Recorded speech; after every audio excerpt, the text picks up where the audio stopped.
Welcome to a Prevent Connect podcast, where we explore the prevention of violence against women. This is a project of the California Coalition Against Sexual Assault. I'm Sarah Earhart-Reed. I am the RPE director in Missouri. I'm the deputy chief of our Office of Women's Health.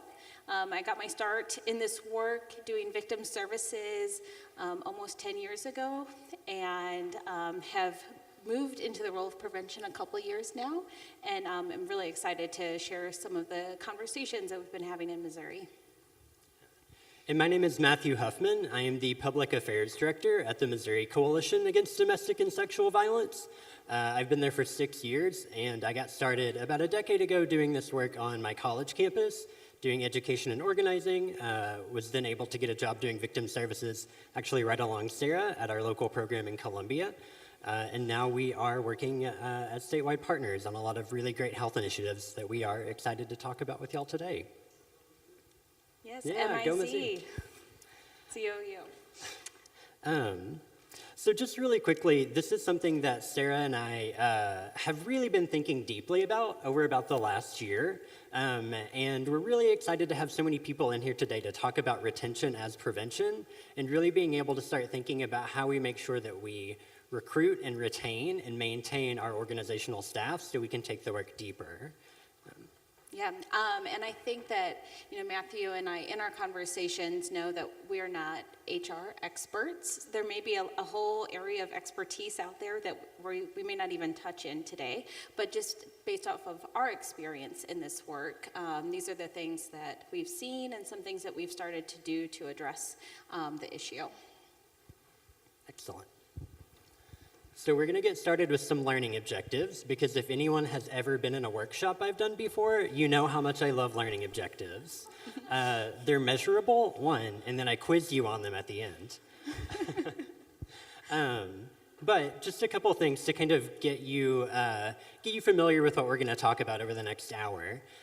Sarah and I are really going to try and discuss some common challenges to staff retention, and also hear from you all what you've seen in your own states. Identify some tools and resources to help build in program sustainability. We'll give some examples of current practices to try and promote sustainability and retention. And then we'll all kind of talk together about developing some strategies to mitigate turnover. So one of the things that I want to preface our conversation, we saw that beautiful tribute to Lori, as she's leaving her role. Turnover is not always a bad thing. Sometimes turnover happens for really great, exciting reasons, but it can be a bad thing for an organization or for a state if we have a lot of turnover and we don't plan for it. So I just want to also have that in the back of our mind, that turnover on a personal note can be a really cool opportunity for you to do amazing things, but as an organization, it can be bad if we've not made some strategic moves to help coordinate around that. So to get us started, building directly on what Sarah just mentioned, we've seen over the last few years that the field is changing. I actually had this conversation with Lori Hart last year, where at RPE Leadership we looked around and realized that over the last 5 years, we've seen a huge turnover in staff at state health departments and at state coalitions. And just as Sarah was saying, that's not necessarily a bad thing, but what we did see is a trend nationally that there's been a lot of turnover on our statewide positions within health departments and at state coalitions. Similarly, in Missouri, what I started seeing in my work alongside other state partners is there's also a lot of turnover in these other statewide positions. And so 2 examples there of organizations that our coalition works closely with because our values are aligned. Missouri Kids First, our statewide child advocacy center coalition, and then Missouri Family Health Council. They're the coalition that administers all of our Title X funds for the state. We have worked closely with them for a long time, but we know we haven't really been able to form deep partnerships just because they've seen a lot of staff turnover as well. And within our own health department, I've been in the position for almost 2 years now, but we've had probably 3 folks in 5 years. So there's been a lot of turnover within our own health department as well, so in my specific role. And so it just makes it harder to do the work when you're constantly having to start sometimes from scratch again. And we've also noticed locally that we've had turnover there too. We work in Missouri a lot with college campuses with our RPE funds, and we have had turnover there in almost every one of our schools for one reason or another. And so trying to help build around that has been really important. So how many folks in the room are familiar with a funding stream called VOCA? Pretty much everyone, right? So we had this thing happen in Missouri over the last year to 2 years where we finally got our VOCA funds released. And so we saw millions of dollars finally come into our state, and it dramatically changed the field of the work in Missouri for good and also in a lot of challenging ways. And one of the things that we saw is that many of the people who were in some of those frontline staff positions were then moved into middle management positions.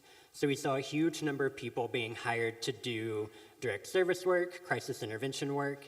At the same time that all of that was happening with organizations onboarding new folks, there was this national conversation happening around Me Too and Time's Up, and really seeing that sexual violence prevention was part of our national dialogue. So we were seeing a lot of schools and community organizations reaching out to member programs, and that there was a waiting list on the capacity of how many folks that our member programs could start working with to even try and scratch the surface of getting into those prevention partnerships, doing prevention work. And so while it was a good thing to see such a major landscape change in our state, it also really caused us to see that our prevention efforts were being stalled in really dramatic ways as well. I'm going to move to the next one. So one of the things as a department, to build upon changes that have happened in the state, we had a new governor in 2016 and a new governor in 2018. And with that change in leadership, we, as a health department and a state government, decided we needed to focus on recognizing areas for improvement. They did a survey of all of our every state employee, and they had a over 75% response rate of state employees to respond to this survey. And what they identified were some significant areas that employees found that they wanted help in. And so some of those were mainly about our review system, performance review system, and how cumbersome and tedious it was. Just a fun data point is that the previous system we used took 85 FTE to implement. If you added up all the staff hours that it took to do that. The feedback on that system that was cumbersome and difficult was that no one liked to do it. And you know, so you're like, well, maybe the system was really helpful, even if people didn't like to do it, that you got really good data out of it, and that's why you spend so much time and resources on it. And it wasn't. Less than 1% of state employees were listed as needing improvement in any area.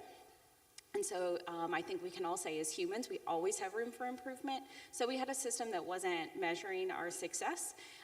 It wasn't showing us where we had opportunities to grow. It was costing a lot of money to do, and no one liked to do it. And so that's what the little card is on your desk, is Engage. That's the new system that we've been using.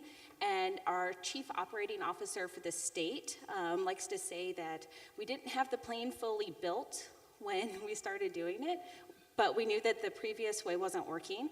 And so I think that that's a model that you can use when you're trying to address problems that you identify within your own organization or state, is that it's okay to not have everything figured out yet, but to know that it's okay to just make that leap of faith.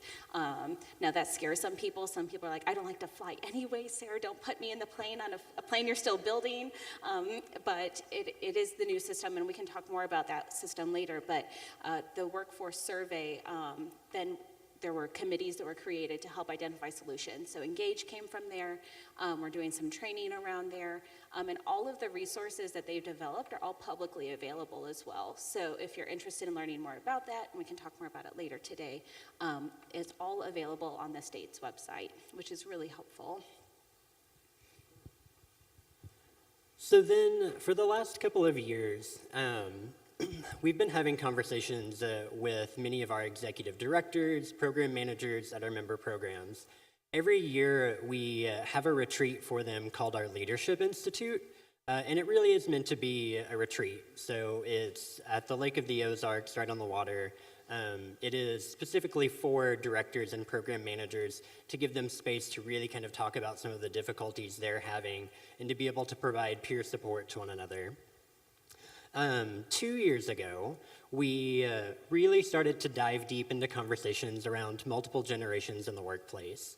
This is a topic that I am particularly interested in. I think it's really fascinating that we're currently in a time where we have 4 generations working alongside one another. And let me tell you, those conversations were rough. So really, a lot of what happened, just to be candid, was a lot of millennial bashing. And we had very well-meaning executive directors who started their programs 30 years ago who were saying, I just don't understand these people who are trying to come and work in my program today.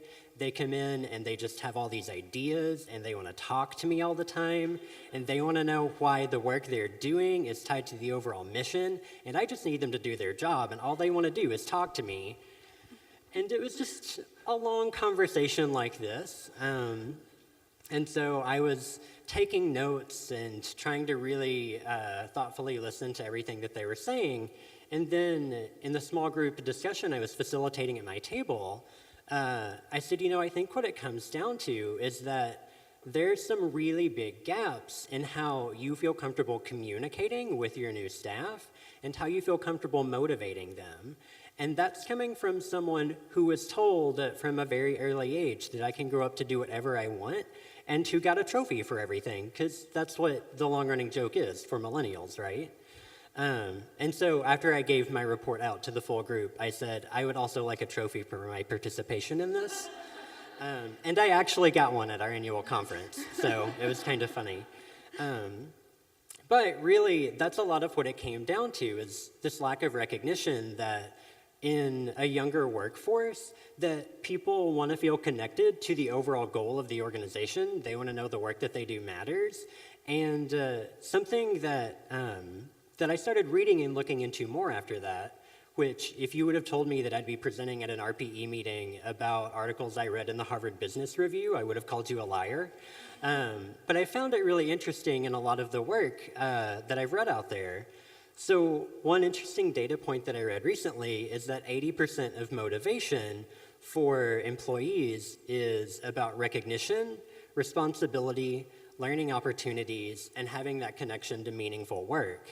And I found that particularly interesting because whenever I read that, it made me go exactly back to that conversation that we had in our Leadership Institute, where folks were saying, I don't want to have to be providing motivation to someone, I just want them to do the work.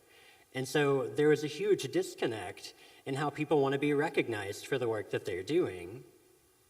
The other thing that we did last year at our Leadership Institute is really start to look at employee retention. And so a tool that we introduced is the S-bar. That's the handout that I passed around for everybody. So the S-bar is an acronym. And part of what we tried to do in using that tool and really working with folks is building on the conversation from the previous year about how there's this communication gap. And so in using the S-bar, you ultimately take emotion out of those conversations. So if you're a supervisor and you are having really difficult times communicating with your staff, or you're finding that staff are having a difficult time communicating with one another, you can use this tool to get to the root of what that conflict is without making it very personal. And a lot of folks responded really well to that, and then a lot of folks were still like, well, I don't want to have to do this routine work. I just want people to listen to me. And so then that led into another conversation around, Well, how do you know when you're just burned out as a staff person? How are you recognizing that in yourself, too? And I think that both our workforce development survey and the topics that get brought up at the leadership really showcase the change in organizational change. So whether it's from top down from the governor and the COO, or if it's from trends that you see emerging from your local programs, that there are these organizational changes that we have to recognize those challenges and then adapt quickly, and we have to be able to make those changes. So some of the things that we're going to talk about next are how we've started to try to address those both with our contractors and with different local communities that the coalition supports. So we have a few case examples that I thought we might go through. So the first, we work with the University of Missouri. They have a RSVP Center. That's a great acronym. It stands for Relationship and Sexual Violence Prevention Center. And so the RSVP Center we've been working with for a really long time. They're one of the first folks to start doing Green Dot on the college level. And so they have a lot of institutional knowledge about Green Dot and about sexual violence prevention on college campuses. As a part of our contract with them, we require them to have at least one FTE and at least 2 people that are doing the work that are funded. So that's kind of our way to build in some safeguards to be able to, if someone leaves, there's at least someone else still on the campus doing the work. And what we saw was that someone decided that they would be leaving this fall, one of the staff persons. He was going to be a stay-at-home dad to his son, and we were all super excited for him. So he knew he had lots of time to plan around it. So we had the contract safeguard, and then we conduct site visits with our programs each year. So during the site visit, I put that on the agenda. One of the top items was that we would talk about program sustainability and transition. And the feedback that I got from that was that it was incredibly helpful because it showed the organization, it showed the team and the supervisors that sustainability was important to us as a funder, that we wanted to see what their plan would be. Because we know from having had lots of turnover at organizations that when you lose a person, there's both financial and programmatic consequences.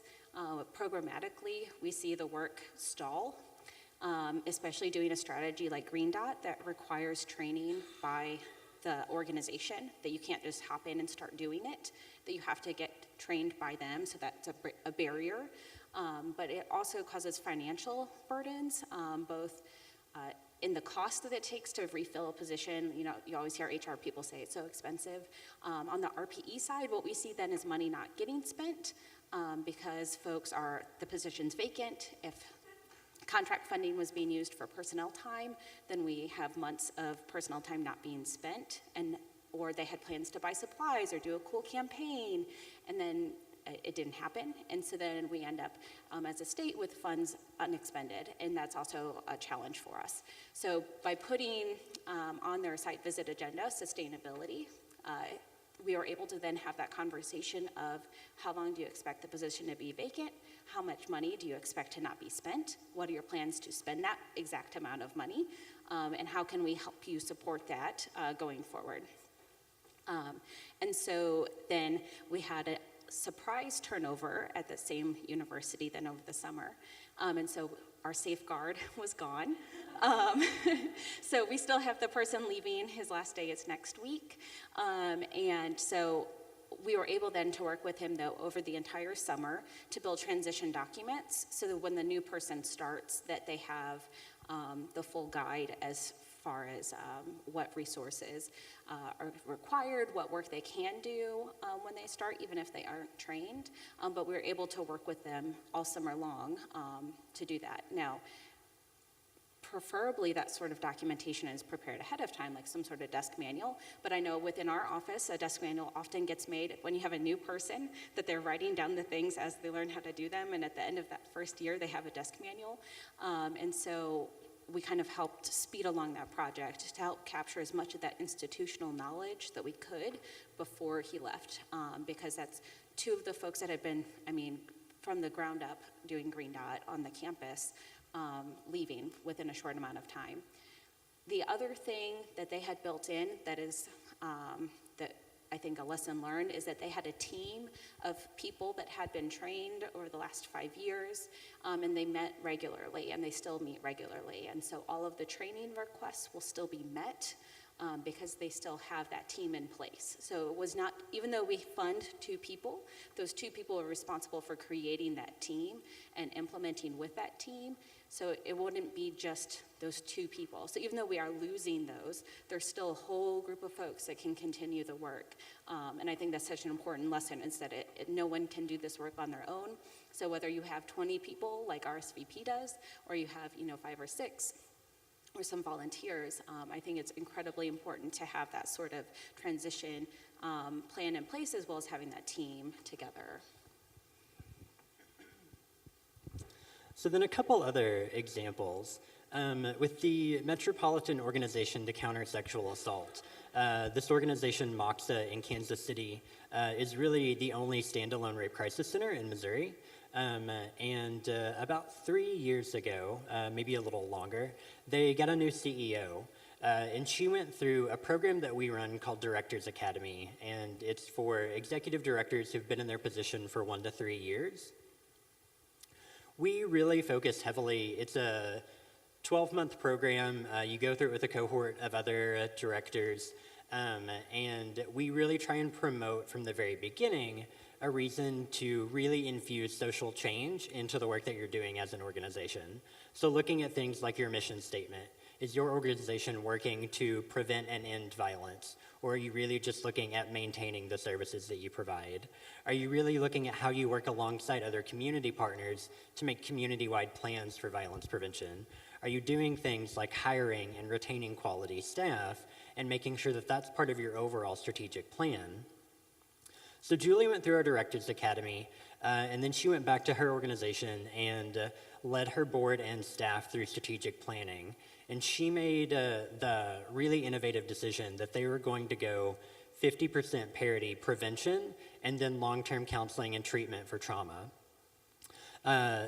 After they did that strategic planning, they have seen their education department triple the number of staff that they have.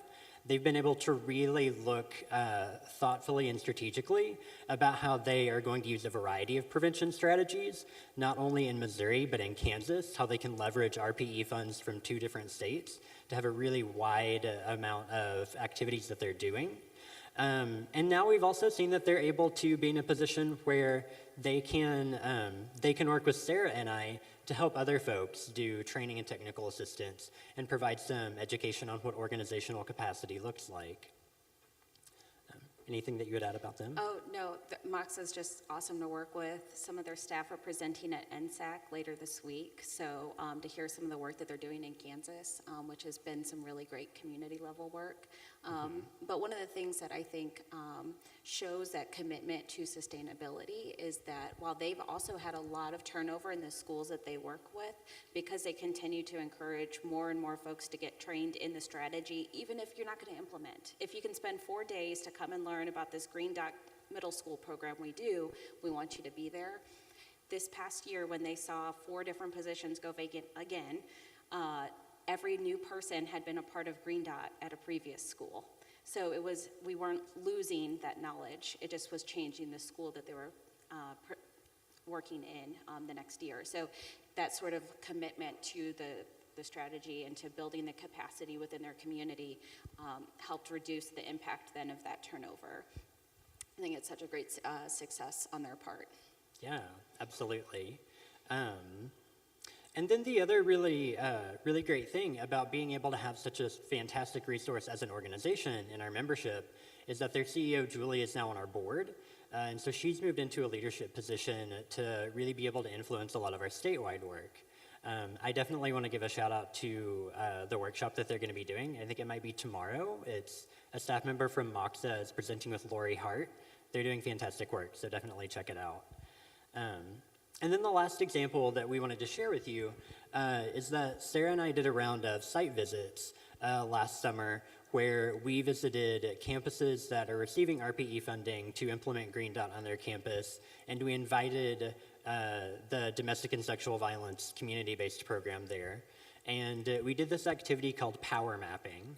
And so we made a list of all of the people who the folks in that violence prevention office are working with on campus in various departments and offices.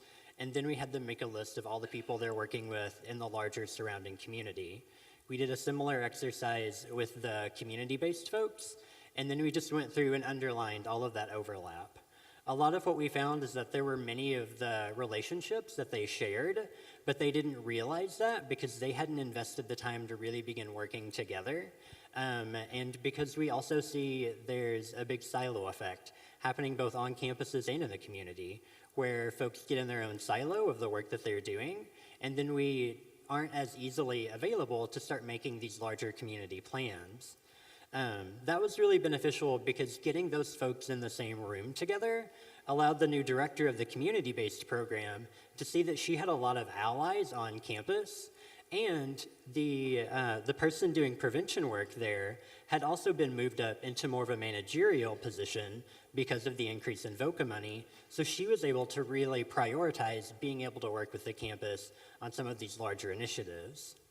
Yeah, and I think that that partnership that we helped establish between the two helped them establish each other as stronger partners, because what we also see sometimes in turnover is that two people work really well together, and so they work all the time, and then when one person leaves and they're no longer working together. And so it's helped solidify the campus and the community organization as partners and not just as these two people who get along well. And so that's something, and it's not up here, but that we're helping to build into some of our other communities that are starting to implement violence prevention work.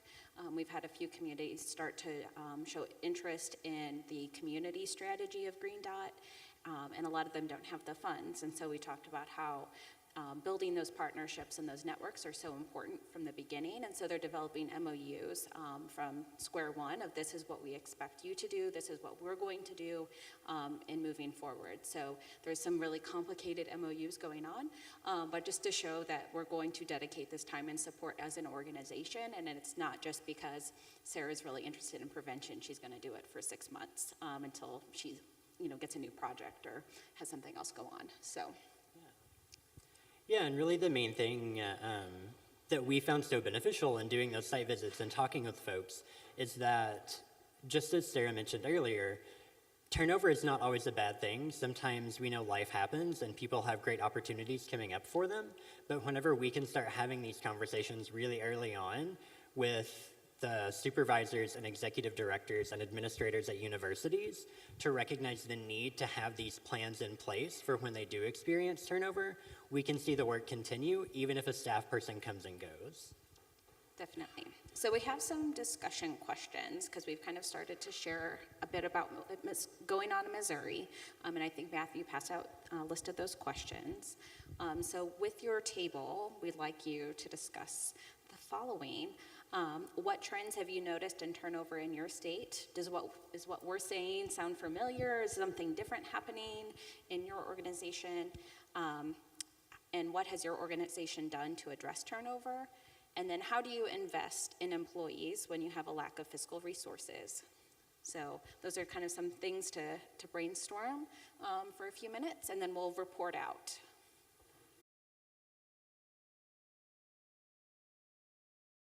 Okay, so Matthew and I heard some really good conversations going around as we were eavesdropping. And so what we thought we would do is that I would kind of go around, and if your table wants to share something, I will come bring the mic to you, and Matthew will put it up on the flip chart so we can just kind of see what other things are coming up. So if you noticed any trends that were different or the same, what your organization or your state has done to address turnover, and then ways to invest in employees. So if anyone wants to report, I will come to your table. It's optional, you don't have to, but we'd like to hear what you had to say. So just raise your hand if you'd like me to come to your table.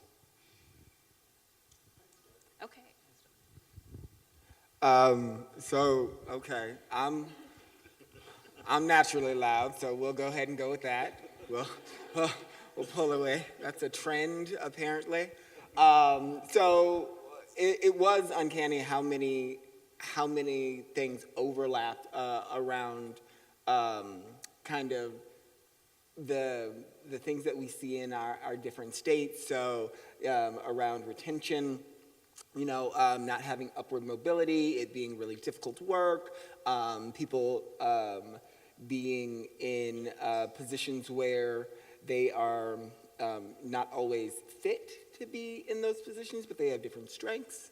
And so also leadership, like having the balance of leadership that recognizes the benefit of social service and social capital as beneficial, as opposed to bringing someone in who is very business-minded or oriented, and so therefore it's more of a for-profit mentality than a non-profit humanistic approach. And so those are some of the trends that we saw that affected turnover in our states. Some of the things that some of our organizations seem to have done is like added another layer of kind of hierarchy, but it informs people or it goes to people's understanding of like, this is how you move up. So instead of specialists, having coordinators, and then having a director level or assistant director level. But also we talked about like leadership as well as the board having transparency and what that looks like. And so that also went to how some of our organizations invest in people, and so looking at how do you have fun, and can you make meetings that are not just so siloed, but also make them interactive and fun and enjoyable to connect to the work that individuals do. Did I miss anything? Okay. All right. Put a bow on it. Does anyone else want to report out? And I understand if you don't want to, because I know some of the conversations around turnover and having the right people in the right position can be touchy, right? Because some of the folks are here, in this work, right? So I know that there can be challenges in the work for sure, so. Oh, sure, so if you want to say your name real quick. Yeah, I'm Jamal. There was one more thing that I didn't share, but I thought of it real quick. So our leadership is mostly white women, but they also recognize the fact that there was some racial work we had to do, as well as some economic and some other things. So we actually do consciousness raising groups. So this time around, we are doing Paul Kibble's Uprooting Racism, and so we have small groups of people of color and then what we call the white folks. And then we all come together and we talk about like some of the things that we actually put into practice in the actual book. So those consciousness raising things actually engage from the CEO all the way to all of us. So yeah, that was just one thing that I think they do to reduce turnover. And where are you from? Oh, I'm from the Arizona Coalition to End Sexual and Domestic Violence. So, and I'm Jamal, sorry. All right. Excellent. We've got someone over here. We talked about a lot of stuff. I'm Patricia. I'm from the New Jersey Coalition Against Sexual Assault. And I think one of the things that, Matt, you started with talking about is the intergenerational workplace. And so one of the biggest struggles, I think, are executive directors who believe that every generation should be a martyr for the mission. And so, they started doing this work whenever, making pennies on the dollar, and believe that that should be the culture of the work perpetuated because they sacrificed financially in order to do the work. And so that's obviously contributing. And as a coalition, it's frustrating because we're also then not getting the return on our investment as we're building the capacity for preventionists to, to build their expertise. And so I think that's part of it. And then one of the other things that I think we really struggle with is just whether or not executive directors at the local level find value in prevention at all. That philosophically, if it's not crisis response, it's not as valuable, that there is inherent reluctance to believe that we actually could create a society free of sexual violence. And so by virtue of believing that they don't place value on the staff members that are doing it. They kind of leave it all up to the coalition to do the TA, which in some ways is great, because if they don't value prevention, I actually don't really want them touching it conceptually anyway, because then we're undoing all of the bad practices and philosophies that have been imparted to them.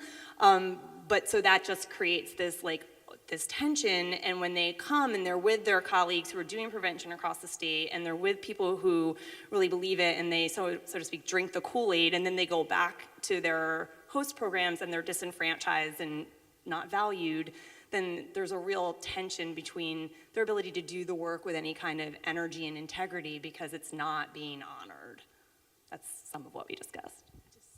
Sorry, my name is Charisse, and I'm from New York. Just to piggyback off of what you said, some of the things that, some of the trends that we notice is that we do have a high turnover of some of our coordinators, our regional coordinators. And I think that it does have a lot to do with salary at times. They're not paid what they should be paid. And then also I think it's just, for a lot of our regional centers, they are, like you also said, not valued in being able to do primary prevention work. A lot of their organizations are mostly response-based, and so when they try so hard to push the primary prevention work, it becomes difficult because not only do they have to do that, but they also have to do all the response burdens, or not burdens, but the responsibilities of their organization, answering hotline calls and being available to do advocacy work and, a lot of those things that are certainly important to their organization, but requires a lot of time that they're not able to put into the other work that they have to do specifically for RPE. And so a lot of the things that I heard at our table here are some of the things that I think we've already started to think about in New York, and I think that I will definitely take back to our team, and that is, one, maybe creating some sort of manual or toolkits that our regional coordinators, that if they leave, there's something, like you mentioned, like a desk manual, something that they can have for the next incoming person. And then also, I think you mentioned that your team has an online learning portal of webinars that exist, and that's something that we've been thinking about with our training and TA as well. So definitely we've gotten some takeaways, and I think it's been really helpful. Matthew, how are we doing on time? We are at 4:48, so we are running pretty tight on time. We probably have time for maybe one more report out. Okay, sure.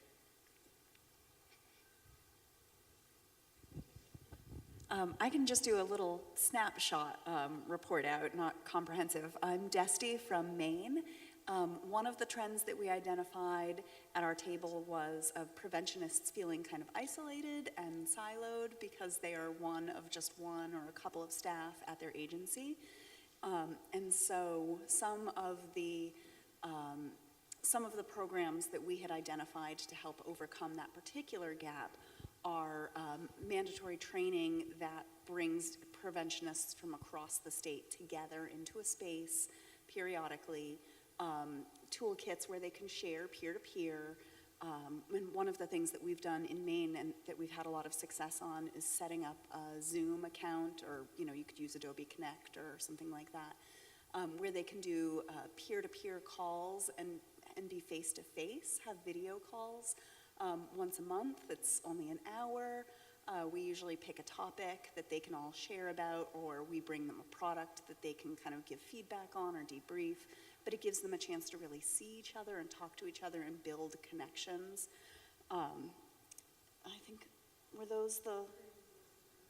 Oh, and then creating a work environment. So as a coalitionists, helping create work environments for them tools that we can pass to them that create stability and overcome that isolation. Thank you. Yeah, thank you all. I really appreciate you all engaging in these discussions. As Sarah and I were walking around, I heard a lot of really great conversation happening at every table, and there were a lot of similarities as I was walking around. So I appreciate you all, one, engaging in that candid conversation with one another, because as Sarah was saying, these are difficult conversations to have. And I appreciate you really taking advantage of this space to share with one another.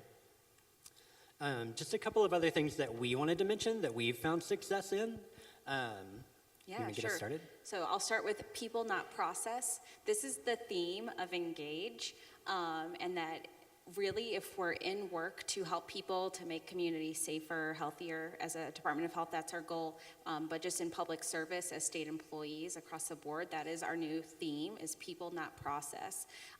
And so what we mean by that is that it's about meeting people where they are and helping them identify their goals, and helping their goals align with the organization, and helping them achieve those goals. So that's what those little cards are, the Engage cards.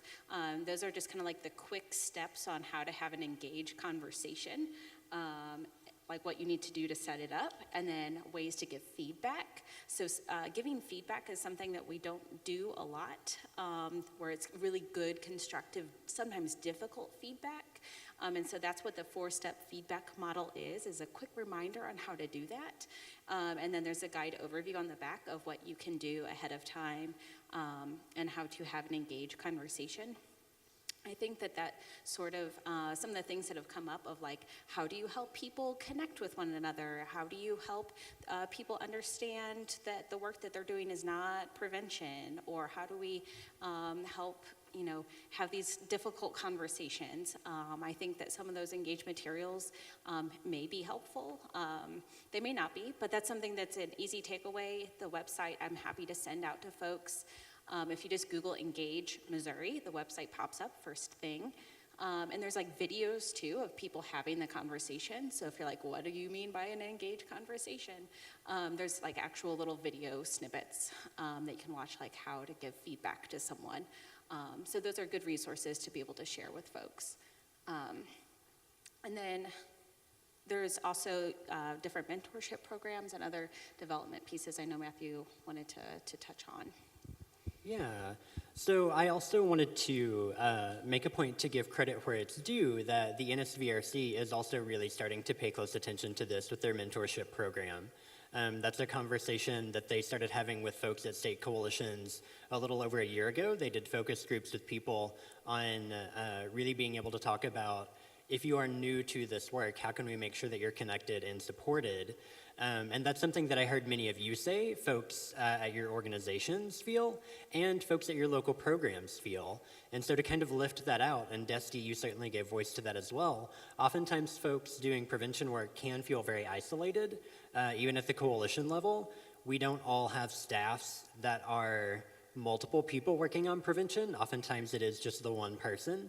And so making sure that we do have those opportunities for connection and support with other coalition staff, with our partners in the health department, with other partners in this work. It's really important that we do support one another in it, because it makes the work even stronger for all of us. A couple things that we've done in Missouri, specifically at our coalition, is that we really value professional and leadership development.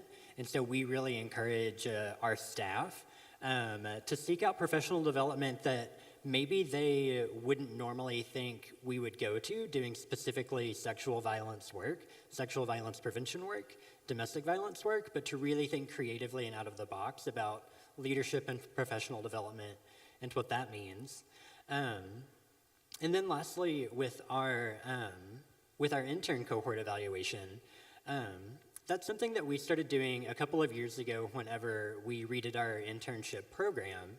And so there were two things that came out of that. One is that we updated the hiring questions that we were asking. And so recognizing that we had this really amazing intern apply to be part of our cohort, and she was a native of Pakistan, and many of the questions in our hiring process were from a very traditional Western education standard. She had been doing really amazing work in Pakistan with the World Bank, and so her questions for her to be able, or her answers to our questions to highlight her expertise weren't always coming through. And that really gave us pause and made us think about how are we actually making sure that we are creating space to have a really diverse and inclusive staff. Part of what we did was also have them start evaluating our organization. And that also helped us to realize that as a coalition, we had a lot of blinders on about our organization. Folks who have been there 2 years, 4 years, 10 years and more, we don't see the everyday aspects of the organization anymore. And when we, again, really look at trying to have a very diverse and inclusive staff, we are only as good as the services that we say that we want to do. And so that was really helpful for us to get feedback from them and hear from them as an organization, how do they feel valued? How are their supervisors valuing them? Are we living out our values as an organization? And that really kind of gets to part of what Sarah and I have had a lot of conversation around as well. Just in terms of the fact that, you know, a lot of folks do end up having high turnover whenever they don't feel invested in. And so something else that we found in a lot of the reading that I've done through Harvard Business Review is that for many young professionals, many young managers, they're always in this state of looking for a new job. And many of the reasons that they are always looking for new jobs is because they don't feel like they've had a strong amount of support and coaching and mentoring. And so without that, you're just going to continue to see constant turnover in your organization because people don't feel valued for that reason. So that's why it is really important that we invest in these things right from the beginning. And I know one way that we often talk about investment is with financial resources. One thing that's fun about Missouri state employees is that we are the lowest state employees in the country if you compare cost of living. And so we're constantly looking at ways to invest in our employees without spending more money because we know the money's not there.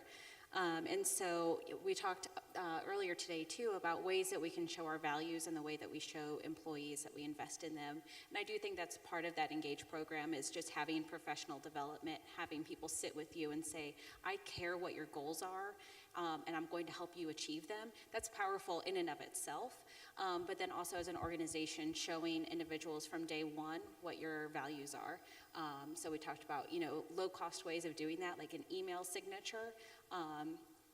Some folks within the department have email signatures, say with pronouns, some don't. And so I think that that shows which units of our department are inclusive of varying identities, you know, that's an important piece to include. Or, you know, talking about what Matthew said, the interview questions and things like that. So what are your values and how are we showing them? It's a question that gets asked in Green Dot a lot, is like, what are your values? How are they represented? Is it a button on your jacket? Is it something, you know, that you have in your office space? But that sometimes just showing individuals that we value and we care about you, both as a person and as an employee are really important. And so looking at those ways in which we can identify what our values are and how we can translate those into the workplace is definitely a way to help mitigate some of those, you know, wanting to feel invested in, so. Yeah. And one final thing that I want us to be able to briefly touch on is, as Sarah and I were really developing this talk, we had a really long conversation about what vicarious trauma can mean for prevention folks as well. And so thinking about whenever we are engaging in data collection, that those numbers represent people, and we can carry that vicarious trauma. For people who are working at local programs doing direct services, when they are calling us for TA and for support, we also carry that vicarious trauma. And also to lift out something that you had said a moment ago on your coalition engaging in anti-racism and anti-oppression work, how important it is for us to do that on the statewide level as well, because as coalitions, we are not immune to microaggressions in the office. And so paying close attention to how we are welcoming and valuing people of color, LGBTQ folks, and really making sure that we are living out those values. So those are difficult conversations to have internally, but if we aren't challenging ourselves and our coworkers to engage in them, then we can't really be expecting to do this kind of social change work that we say we value and we want to be doing. So I think that actually it's perfect timing. It's right at 5 o'clock. So, I mean, we could sit here, Matthew and I have sat and talked about this conversation for hours, and we'd be happy. I'll be here all week, and I believe Matthew will as well. So, happy to talk offline about some of these topics more, or to connect with you outside of these 2 days. But we just want to thank you. Our contact information is up here on the slide, so if you want to email us, we'd be happy to connect. Thank you all so much for coming. Thank you for listening to this Prevent Connect podcast. Prevent Connect is a project of the California Coalition Against Sexual Assault, with funding from the Centers for Disease Control and Prevention.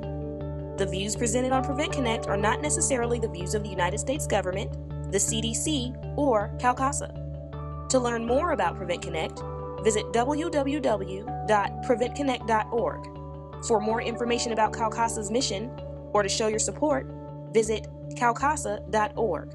That's CalCasa.org.